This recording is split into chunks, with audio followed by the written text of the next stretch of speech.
Hi, I'm Robin Emsley from Stellenbosch University in Cape Town, South Africa.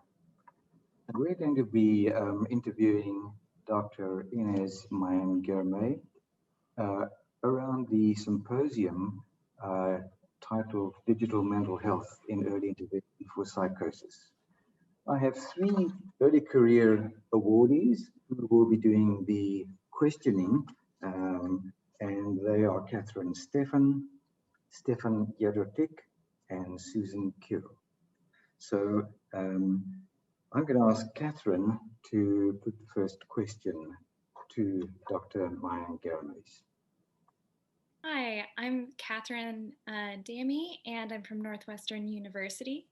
Dr. Myin Germeys, I'm really interested in hearing more about how this momentary intervention might change how we conceptualize psychiatry and what the major findings were.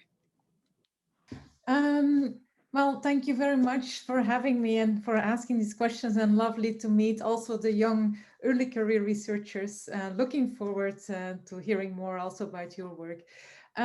So the momentary intervention is really, I think, very a real innovation in psychiatry and psychosis. One of the reasons is that it sort of changes the relationship with the individual with psychotic complaints, because the person becomes much more central in their own treatment process, assessment process and treatment process. So you give people a tool to really look into, to bring their own experience, so to speak, to the table and do something with that. And so I think in that sense, it sort of changes the balance between clinician and patient, between researcher and participant as well. And then you can actually intervene at moments when it's most needed for an individual. And I think that is one of the other benefits it brings. Usually in talk therapy, we speak a lot with our patients, but then it's very difficult to translate that to the moments when people are actually in need. And with these kind of tools, you help people to develop new skills in their normal daily life where they actually need them. So I think it's bridging a little bit that gap. And so one of the wonderful outcomes we had is that by using this technology, we brought acceptance and commitment therapy to the individuals with early phases of psychosis, at-risk mental state, and first episode of psychosis. And we actually found that it improved their negative symptoms and their functioning, not immediately after treatment, but after 6 and 12 months. So showing that really something changed in their behavior, in their skills, and which had long-term effects. And so I think that was, we're super excited about that finding, because it really shows the added value of doing something in real life, implementing something in real life, and making people work with their own problems, so to speak.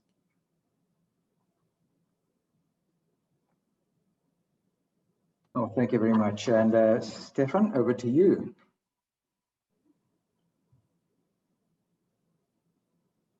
My name is Stefan Jarotic. I am from Clinic for Psychiatry, University Clinical Center of Serbia.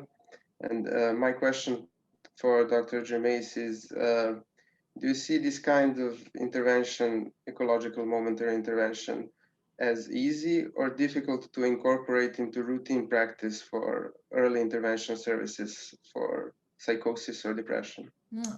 That is an absolute excellent question. And I think it's the sort of $1 million question. It is something that seems to be like, something that is very appealing to the clinic.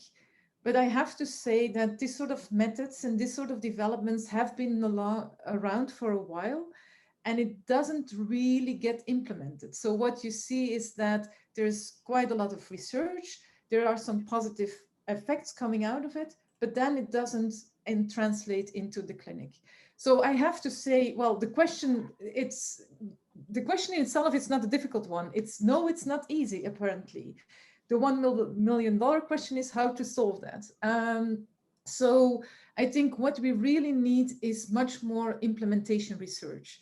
We need to move on from just developing new things towards actually bringing that to the clinic. And that needs implementation research involving different stakeholders and really identifying the barriers. Like, what is keeping us from using it? Is it because patients actually don't want to use it? Is it because it doesn't fit with the clinical routine mental health care? If that doesn't fit, why not? How can we, and what do we then need to change? How can we implement it? But there are also a lot of technical issues. How do you integrate that? It's with technology, it's with data. What is the long-term sustainability of this kind of technology? So there's a lot of different questions. And so I'm actually very excited that I just got a European Horizon 2020 grant on this implementation research, where I really hope that we can thoroughly investigate that and provide some of the answers, because I'm still super excited about this methodology. But if we do not manage to bring it to the clinic, then it's actually not so exciting anymore. So I think that is really the challenge that we have ahead of us. How do we integrate that in routine mental health care across the board, early intervention, but also later for people with more chronic illness?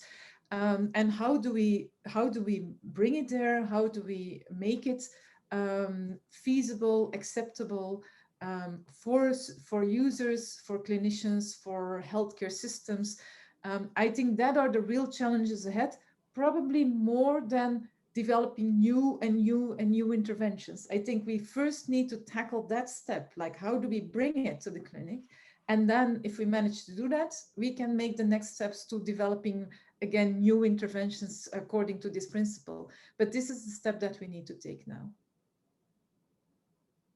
Well, it's great to see your enthusiasm and interest, and it just seems to be that this is something that's going to be very relevant to clinical practice as well.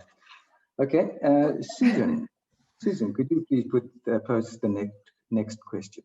Sure.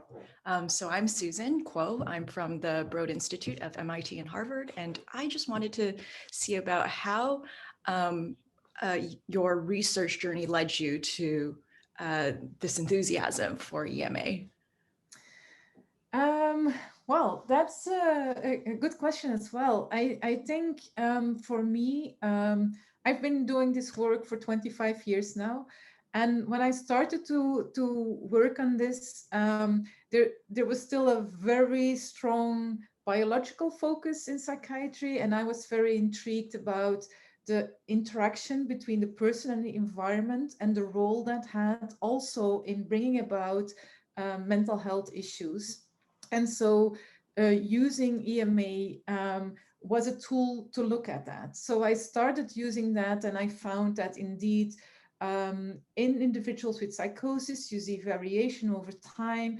From moment to moment, you see interactions with the context, you see how people are actually not really aware of their own patterns, and how understanding those patterns may also create some targets for treatment, give some opportunity for intervention. And so that is why I became more and more enthusiastic about this, initially really from a research perspective, to just understand better what is happening. But of course, with the digital, very quickly technological evolution, suddenly there was this whole clinical implementation that became available. In the old days, it was with paper and pencil, people filling out booklets and then entering the data, analyzing the data. So it was, from a research perspective, very, very interesting, but clinically it had very little use. But now suddenly that comes together. And I have to say that is also really driving me, because I also know that it is a science in and of itself. And so what you see is happening now is that there are a lot of evolutions from a technological perspective, without having the clear research background or clinical background to inform that. And so you see a massive growth in apps that are available, but they don't necessarily have the necessary clinical or research evidence to it.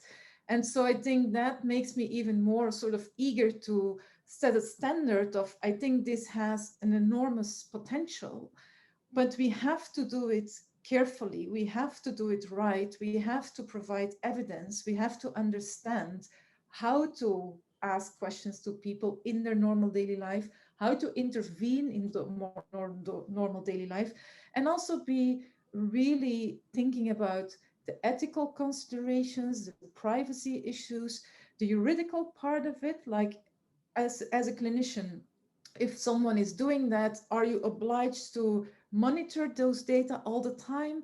If something bad is happening to a person while filling it out, is that then your responsibility? Can you actually use those data to make clinical decisions?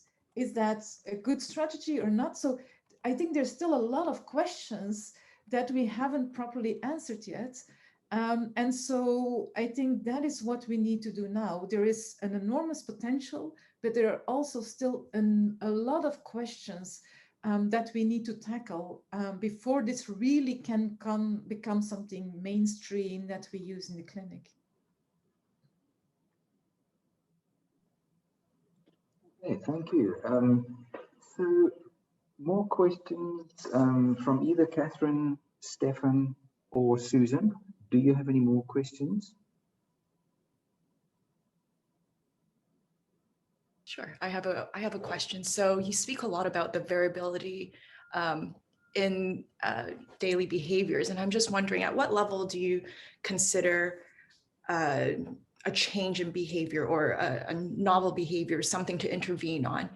Like, how frequent does it have to come up, or how novel or different from the baseline does it have to be before you start to say, oh, okay, this is a point of intervention? Because I can imagine there's many things throughout the day that are rather habitual, but sometimes things will just pop up that maybe don't even need a level of intervention. They're just a one-time thing. So I'm just curious, what is the threshold for you in terms of observing and then personalizing an intervention to target a specific behavior?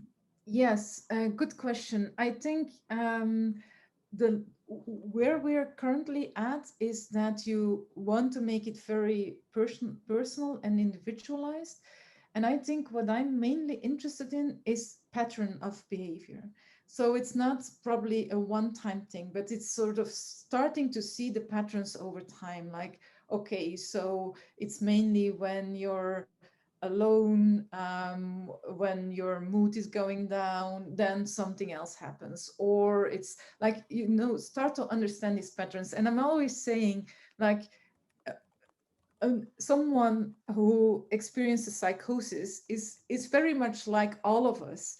We are all very bad in recognizing our patterns of behavior. So this is not something unique for us, an individual with psychosis.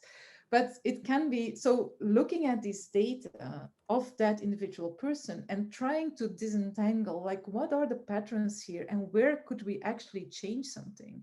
That is, I think, meaningful and helpful.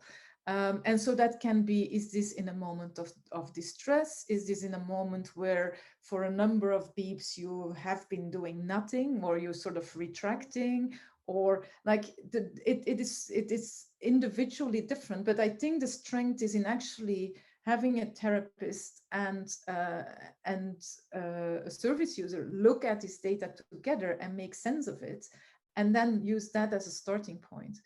And so that is, I think there's of course still room for development where you would compare an individual to their own average levels of data, where you would compare to group levels of how does this come. But the essence is, I think, understanding your own data and making sense of these data together with your therapist and using that as a starting point.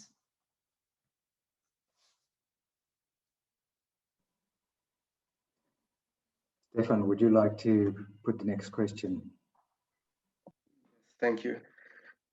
You spoke about your data on symptom reduction and improvement in the quality of life.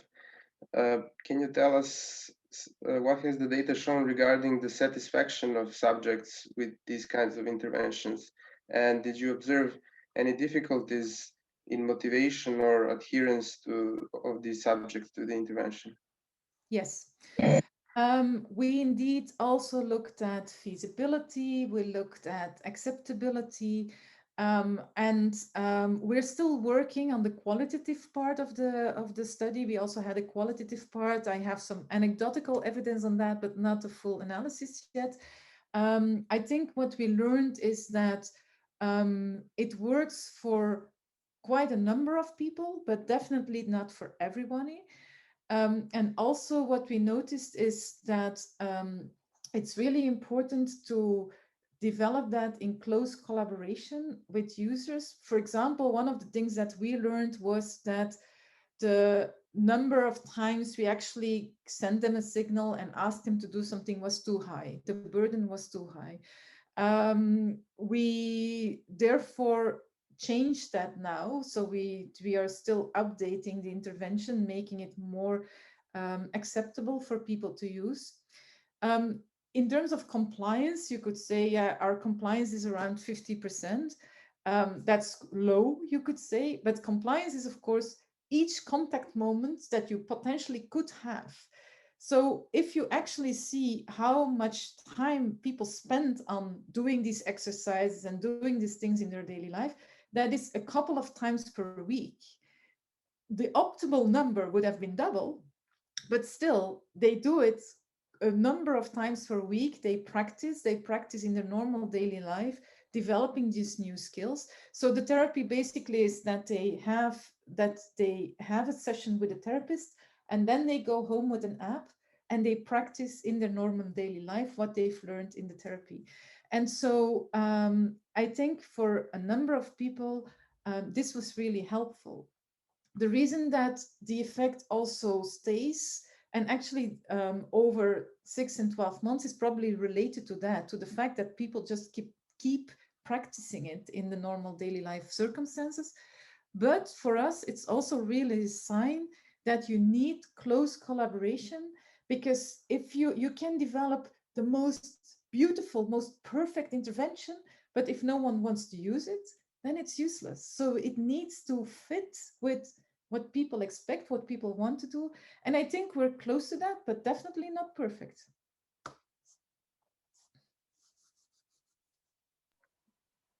Thank you very much. And one final question, Catherine. Thank you. So you've chosen for your feasibility to work with early depression and early psychosis. Is there a reason that you feel like these populations might particularly benefit from this type of intervention? I don't think they would be the only population that could benefit from it. But we thought that the early stages are important, because this is of course where there's still a lot of room for prevention, for long-term consequences, and really helping people developing new skills could be very beneficial. And what we were really wondering about is what is the best stage. So we've done a study in people with really, even before we would call them an at-risk mental state. And there you see that the benefits are mixed. We did another study in people with an at-risk mental state and first episode of psychosis, and there you see a bigger evidence. So of course you ask quite a bit of people to do, so there needs to be a motivation for individuals as well to change something. There needs to be a clear problem. But then even there's often sort of suggestion that acceptance comes only later, at a stage where you think, now we really have to accept that things are the way they are. But also in these early stages, and I think the reason that for the effect also on the negative symptoms is And on functioning is that it's sort of a combination of letting go of this fight, so to speak, with your negative emotions, your pain, but also keep a focus on what's important to you, working towards your goal, and combining that and practicing that in daily life. And so I think it's actually nice to see that my suggestion is, or my idea is that it would be important over the whole, across the board, but that also in these early phases, it can be very beneficial. Yeah. So there you have it. Fantastic. Just a bit of background. This initiative of a series of interviews comes from the Education Committee, the SIRS Education Committee, and it's one way, first of all, of introducing everybody to our travel awardees, our early career awardees, and getting our younger researchers more involved in the society. And on the other hand, it's to provide information for members of SIRS, for Congress attendees, um, about the upcoming Congress. And these interviews are with opinion leaders, with symposia chairs, and it's to provide people with a snippet of what's to come, just to give a brief overview of what's going on with the topic and what they can expect. So I hope it's useful. I thought this was great, and that's fantastic. Thank you very much. You're welcome, and really lovely to speak to you guys, and looking forward to also learning much more about your research.